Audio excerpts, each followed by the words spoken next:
We spent time here yesterday with a lot of the members of the fishing community, and you hear the most interesting things in philosophy. We spoke with Dean Blanchard, who runs this fish processing, shrimp processing area, and he said to me this morning, he said, you know, when I was a kid growing up during the Cold War, I thought if I died early, it would be because of the Soviets. He said, I never imagined it would be the British that are killing me. And of course, he's referring to British Petroleum. That sense of anger and rage is throughout this area, and it's mixed in with fear. We're just on the cusp of seeing the oil roll into the shores here, and keep in mind it's taken 31 days to get here. As it starts to soak into the marshlands, it also threatens the marine life that so many families here in Grand Isle depend on. And while everyone here wants a happy ending, almost no one thinks that's possible. You ask about BP and you see the raw emotion of a man whose very livelihood is at stake. If I could see him right now, I would probably go burn in hell.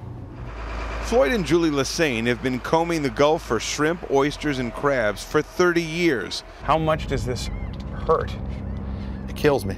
It just kills me. It absolutely kills me, you know. This is all I did all my life, and this is all I really want to do all my life.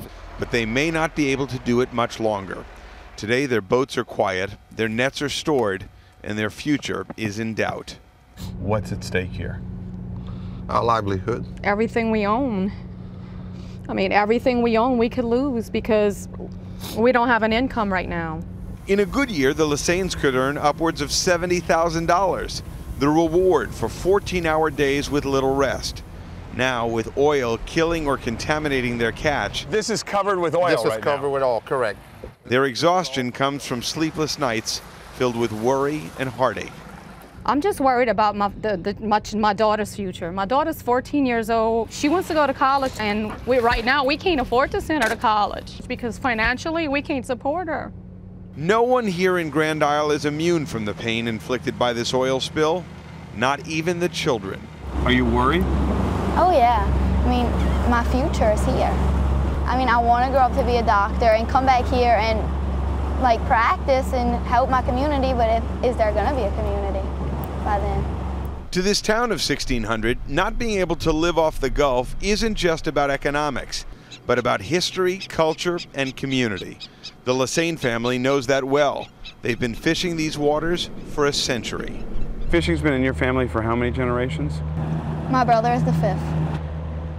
You think there's going to be a 5th? Not with this. We've been married 27 years. It's going to be 27 years this month. You know, and we've been through Katrina. Katrina demolished our house. I had cancer. I fought that, I beat that, went through Gustav, beat Gustav, and now we got this. Where are you if this drags out weeks, months? Where's this business? Where's this boat? The boat's gonna stay tied up at the dock because I can't do nothing with it, you know. Can't go to work. It's got to stay tied up at the dock. These are proud people, Maggie, who do most everything themselves, and what pains them most right now is that this situation they can't do anything about. Dave, have the Lasseinges thought about Plan B? I mean, this is something they've done their entire lives. If they can't do this, what will they do? Well, it's interesting. Floyd was very candid with us. He cannot read or write.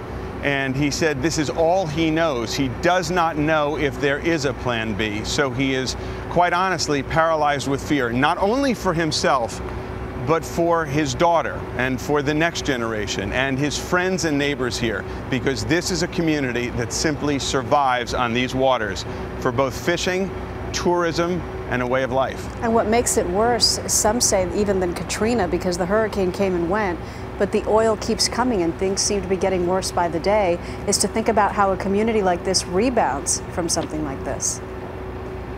Well, the question is, can it rebound? You have the effect of the toxicity of the water and what it does to the food supply. You have the fact that no one is going to come to a place like Grand Isle, so they say, if it's polluted. And if no one comes and there's no industry here, who's going to stay? And that's a problem that's already battled and plagued this state since Katrina. So the question is, what now? Too much. Dave Price in Grand Isle, Louisiana, thank you so much. A lot happens early on The Early Show, weekday mornings on CBS.